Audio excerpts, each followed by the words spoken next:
So the Killing Floor 2 Summer Update 2019 is getting closer and closer to release, and actually the PC beta started earlier this week. Now, along with the release of the PC beta, Tripwire also released a changelog of all the different weapons and perk skills and tweaks they've done in this new update.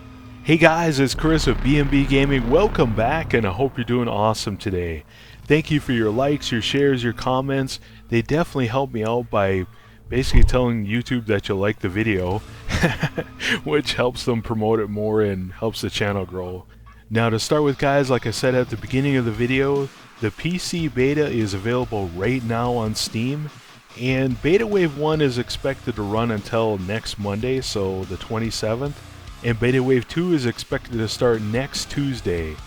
So you're probably wondering, when can we expect the final release to come out for Xbox, PS4, and PC? They haven't announced it yet, but my educated guess is Tuesday, June 11th. And I believe this because last year the summer update came out on the second Tuesday in June, and they also followed the same beta pattern with the spring update, where they had 1 week for beta 1, 1 week for beta 2, and then they had 2 weeks until the final update came out. So for the summer update, that would be Tuesday, June 11th. Now, for those of you who have played the PC beta, and probably are playing it right now, Tripwire wants your feedback. They released a new survey that takes 10 to 20 minutes, and it's pretty extensive. It goes over all the different objective waves, all the different changes they made to different weapons, different skills, different perks, and they really want your feedback. And they also have room on there if you want to, write in your different thoughts about different things.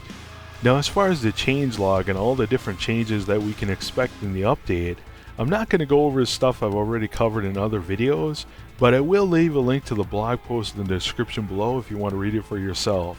Now, to start with, they revealed the name of the Killing Floor 2 Summer Update to be Back and Kickin' Brass.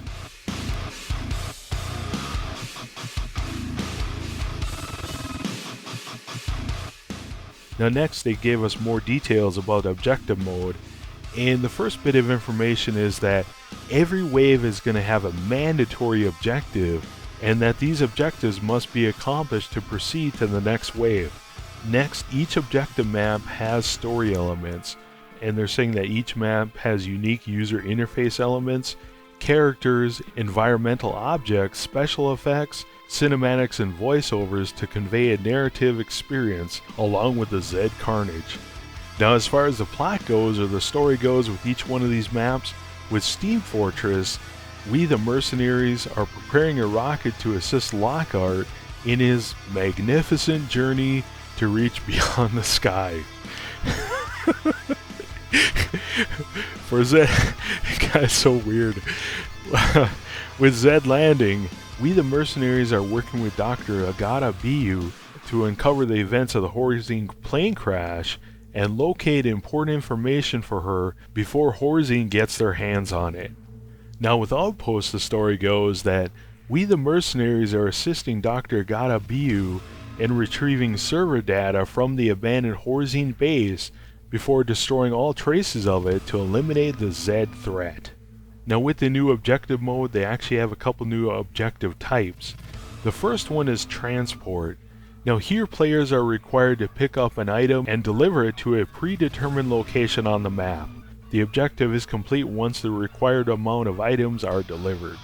And from what I've played, you have to pick up like data pads or like sprockets and run them back to a certain spot on the map.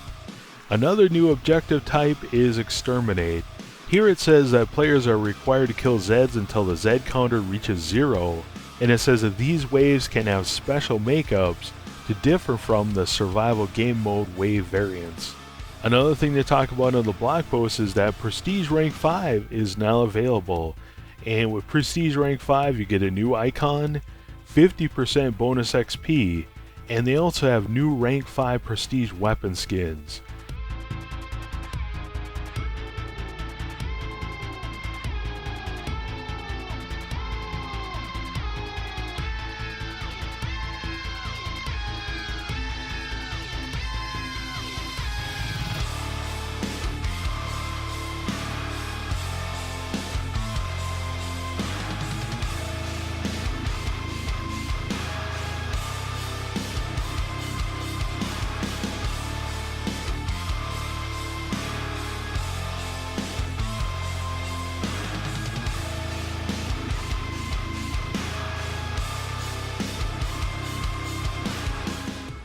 Along with this, they've also added new Tier 4 weapon skins to the Dosh Vault. They've also added new achievements for this update. The first one is Steam Fortress Objective Game Mode Completion and its collectibles. The next one is Z Landing Objective Game Mode Completion, and for Outpost we have Outpost Objective Game Mode Completion. Next they talk about, with the Killing Floor 2 Summer Update, they're going to have summer seasonal objectives to earn last year's Steampunk Outfit Cosmetic and the new M99 AMR Steampunk Precious Weapon Skin. In addition, they're also going to have summer event tickets and new summer cosmetics. Now as far as the Z economy goes, or the new skins, they've added a new Dragon and Koi Tier 1 skin pack, and also a Dragon and Koi Tier 2 skin pack. What's awesome about these is you just buy the pack and you get all the skins. You don't have to buy any crates. I really like this, and I hope this is the direction they're going to be moving in.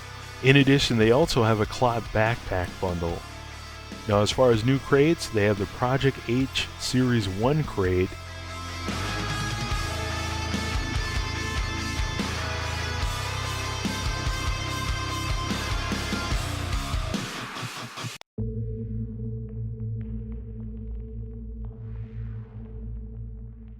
and the Steampunk Encrypted USB, which is the weapon crates on console.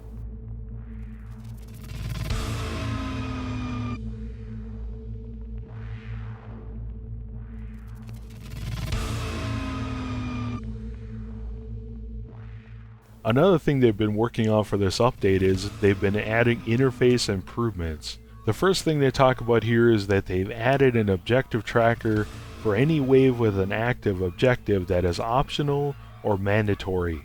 Now along with this, they also updated the player health bars to improve visibility and distinction, and if you want the old version you can select that as well. Along with this, they also updated the coloration of some objective elements to purple to improve their distinction. Next in the post, they talk about addressing community feedback, and they reference that huge survey we did back in December, and how they're using it to adjust some of the different weapons, some of the different perks and perk skills. Now first they talk about weapons, and they address C4. Here the trader price of C4 has been dropped from $650 down to $300. The ammo price per magazine has increased from $27 to $50. The starting spare magazines upon purchase reduced from 1 to 0, and they changed the HUD inventory listing from primary to secondary. The next weapon they've adjusted is the freeze thrower. First of all, with the alt fire, the ice blast spread has increased by 300%. The number of ice shards fired has increased from 7 to 12. They also added a penetration value of 4 to the alt fire ice blast, and they say this means that it can pierce up to 4 undeveloped clots. They also removed the freeze affliction from the alt-fire ice shards, added stumble capability to the alt-fire ice shards, added freeze capability to ground ice, and also the ground ice damage has increased from 5 to 7 per tick. Another weapon they've adjusted is the Husk Cannon. Here they added 40 ballistic damage on impact. Now the damage will increase with each charge of the Husk Cannon to a max of 140 damage. They also reduced the explosive damage from 100 down to 60, increased the magazine size from 20 to 30, increased the fire rate by 79.3%, and with explosive radius, the expansion rate has increased from 30 to 60% per charge. Now here they say that it effectively increases the final charge blast explosive radius from 150% to 300% of the base. Along with this, they also removed the ammo consumption while maintaining full charge. The spare ammo capacity has been reduced from 240 down to 150. That's a big nerf. Now your starting spare magazines upon purchase has been reduced from 4 to 1, and the ammo price per magazine has increased from 90 to 125. Next, with Commando's level 10 skill Fallback, they increased the damage from 50% to 85%. And with Commando's level 20 skill Hollow Point Rounds, they reduced the damage from 30% down to 20%. With SWAT's level 10 skill, Close Combat Training, again they increased the damage from 50 to 85%, and with SWAT's level 20 skill, Cripple, they changed the shot effectiveness from Z legs to Z heads and weak spots. In addition, the movement speed reduction application rate has increased to 66%, and this means that the slow affliction should apply 66% faster. Finally, for the SWAT's level 25 skill, Battering Ram, they added 450 bludgeon damage alongside knockdown and stumble, and they also increased their movement speed by 25%. For Survivalists, level 20 skill, Make Things Go Boom, they added 40% explosive resistance. So what do you guys think? Have you tried out the PC beta? Let us know what you think. For me, I played maybe, I think 7 or 8 games the other night, and I really enjoyed it. I think what I really liked was the Hemoclobber. I liked that a lot. Even on Medic, it was a lot of fun. On Berserker, very, very satisfying. I really like the heavy attack because it puts out that halo effect that you get on the Medic's level 25 skill. It adds another layer to the game where you think, well, you know, there's like 5 or 6 of these little guys in one spot. I'll just hit them with the heavy attack and kill them off.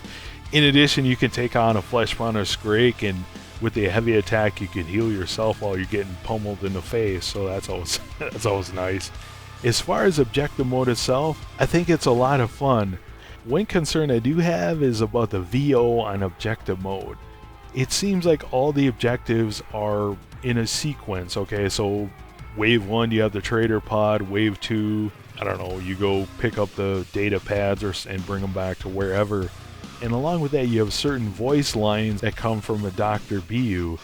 And I know on Zed Landing it's really annoying because she's sitting there whining about her ex-husband and how she lost her kid. It reminds me of that scene in Dumb and Dumber where he's sitting in that bar and that woman's telling him all about her problems and her ex-boyfriend and all this other kind of stuff. And finally he's like, I don't care. That's what it reminds me of. Now, you know, maybe that's part of the story or the lore they're trying to tell. The only thing I'm hoping is they randomize some of this, or they have more voice lines than just like 2, because I could see that getting really annoying. Another thing I think is weird is that in objective mode, why do they have the Trader VO and Dr. BU's voiceover? It kind of breaks the immersion, right? Oh, you know, go get you did a good job. There comes the French lady telling you that you suck or whatever.